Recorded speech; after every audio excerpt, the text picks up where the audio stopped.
LPU ప్లేస్మెంట్ల రికార్డులు సృష్టిస్తోంది. Final year student 2.5 కోట్ల ప్యాకేజ్ పొందుతున్నారు. 1700 మందికి పైగా ఎల్పియు స్టూడెంట్స్ 10 లక్షల నుంచి 2.5 కోట్ల ప్యాకేజెస్ పొందారు. విద్యా విప్లవం ప్రారంభమైంది లవ్లీ ప్రొఫెషనల్ యూనివర్సిటీలో. పాలనలో ఫెయిల్ అయిన చంద్రబాబు డైవర్షన్ పాలిటిక్స్ చేస్తున్నారు. మహిళలను అడ్డం పెట్టుకుని బురద రాజకీయం చేయడం బాబు జట్టుకే చెల్లింది. అయితే మహిళలను అవమానించడమే టీడీపీ విష సంస్కృతిలో భాగమే. మహిళా సెక్స్ కార్మికులు ఏపీలోనే అధికమంటూ కథనాలు ప్రచారం చేసి రాష్ట్ర మహిళలను కించపరిచింది ఈటీవీనే. వాటిని ప్రశ్నిస్తున్నారనే అక్కసుతోనే సాక్షిపై అక్రమ కేసులు పెడుతోంది. సీఎం చంద్రబాబు డైవర్షన్లో పక్కాగా డైవర్షన్ కుట్రకు తెరలేపారు. మహిళలంటే ఏమాత్రమూ గౌరవం లేని చంద్రబాబు టీడీపీ నేతలు ఒక్కసారిగా నక్కజిత్తులతో సూక్తి ముక్తావలి వల్లిస్తూ ఉండటం తాజా రాజకీయ వైచిత్రి. తమ ప్రభుత్వ పరిపాలన వైఫల్యాల నుంచి ప్రజల దృష్టి మళ్లించే కుయుక్తిలో భాగంగానే అక్రమ అరెస్టులు, సాక్షిపై దాడులకు తెరతీశారు. అసలు చంద్రబాబు, ఆయన కుమారుడు లోకేష్, బావుమరిది బాలకృష్ణతో సహా ఆ పార్టీ నేతలు ఏనాడు మహిళలకు తగిన గౌరవం ఇవ్వలేదన్నది బహిరంగ రహస్యం. 2014 నుంచి 2019 మధ్య చంద్రబాబు సాక్షాత్తు ముఖ్యమంత్రి పదవిలో ఉంటూ స్వయంగా వివక్షపూరిత వ్యాఖ్యలు చేయటం, అప్పట్లో తీవ్ర వివాదాస్పదమైన తీరు అందరికీ గుర్తుంది.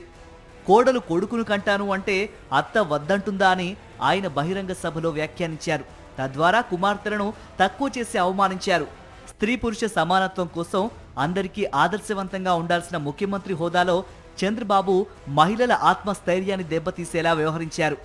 ఇక చంద్రబాబు బావమరిది టీడీపీ ఎమ్మెల్యే నందమూరి బాలకృష్ణ తాను తన బావ కంటే 4 ఆకులు ఎక్కువే చదివానన్నట్టుగా వ్యవహరించారు.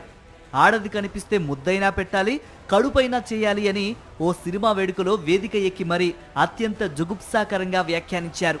కొన్ని పాత్రల వరకే నేను చేయగలుగుతాను. అమ్మాయిలు అంటే పడమంటే ఎట్టా ఊరుకుంటారు మా ఫ్యాన్స్?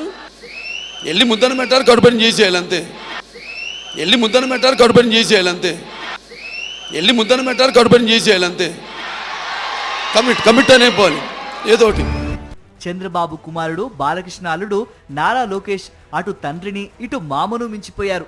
విదేశాల్లో ఆయన పలువురు యువతులతో స్విమ్మింగ్ పూల్లో సాగించిన వ్యవహారాలు, ఫోటోలు, వీడియోలతో సహా వెలుగులోకి రావడంతో అంతా అవాక్కయ్యారు. పైగా బాలకృష్ణ ఓ ఛానల్ కోసం నిర్వహించే రియాలిటీ షోలో పాల్గొన్న చంద్రబాబు తన కుమారుడి బాగోతాన్ని వెనకేసుకొచ్చారు.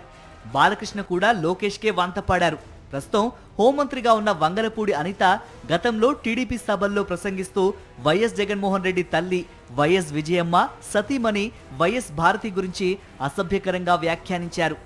ఓ మహిళ, అందులోనూ ప్రజాప్రతినిధిగా చేసిన ఆమె సాటి మహిళల్ని పత్రికల్లో రాయలేని భాషతో అసభ్యకరంగా మాట్లాడడం విభ్రాంతి కలిగించింది.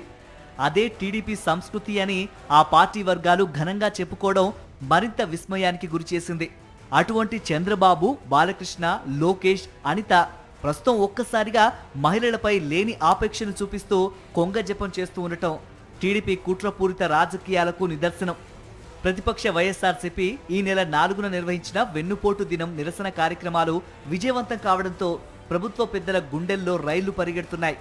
ఇదే పరిస్థితి కొనసాగితే టీడీపీ కూటమి ప్రభుత్వం పుట్టి మునగడం ఖాయమని చంద్రబాబు గుర్తించారు. డైవర్షన్ రాజకీయాల కోసం కాచుకొని ఉన్న చంద్రబాబు ఈ నెల 6న సాక్షి టీవీ నిర్వహించిన చర్చాగోష్ఠిని వక్రీకరిస్తూ కుట్రకు తెరతీశారు. సాక్షి టీవీలో చర్చాగోష్ఠి ముగిసిన 24 గంటల తర్వాత ఆ ఉదంతాన్ని వక్రీకరిస్తూ కుతంత్రానికి తెరతీశారు. బాబు ఆదేశాలతో టీడీపీ సోషల్ మీడియా కృష్ణంరాజు చేసిన వ్యాఖ్యలను సాక్షి టీవీకి, వైఎస్ఆర్సీపీకి ఆపాదిస్తూ టీడీపీ సోషల్ మీడియాలో దుష్ప్రచారాన్ని వైరల్ చేసింది. టీడీపీ అనుకూల టీవీ ఛానళ్లు ఈటీవీ, ఏబిఎన్, ఆంధ్రజ్యోతి, టీవీ5 తదితర ఛానళ్ల ద్వారా వైఎస్ఆర్సీపీపై విష ప్రచారానికి పాల్పడ్డారు. చంద్రబాబు కుట్రలో భాగంగా మంత్రి లోకేష్ తెరపైకి వచ్చారు. సాక్షి టీవీ వైఎస్ఆర్సీపీపై నిరాధార ఆరోపణలు చేశారు. ఆ వెంటనే టీడీపీ శ్రేణులు రోడ్లపైకి వచ్చి నిరసన ప్రదర్శనల పేరుతో గూండాగిరికి పాల్పడ్డాయి. చర్చాగోష్ఠిలో విశ్లేషకుడు కృష్ణంరాజు చేసిన వ్యాఖ్యలతో తమకు ఏమాత్రమూ సంబంధం లేదని సాక్షి టీవీ యాజమాన్యం ఖండించింది. వాస్తవానికి అంతటితో ఆ అంశం ముగిసిపోయినట్టే. కానీ చంద్రబాబు కుట్ర మరోలా ఉంది. జూన్ 8న కూడా ఈ అంశంపై రాద్ధాంతం కొనసాగేలా కఠిన చర్యలు తీసుకుంటామని చంద్రబాబు స్వయంగా ఎక్స్ ఖాతాలో కామెంట్ పోస్ట్ చేశారు. ఫలితంగా అక్రమ కేసులు, సాక్షిపై దాడులు కొనసాగాయి.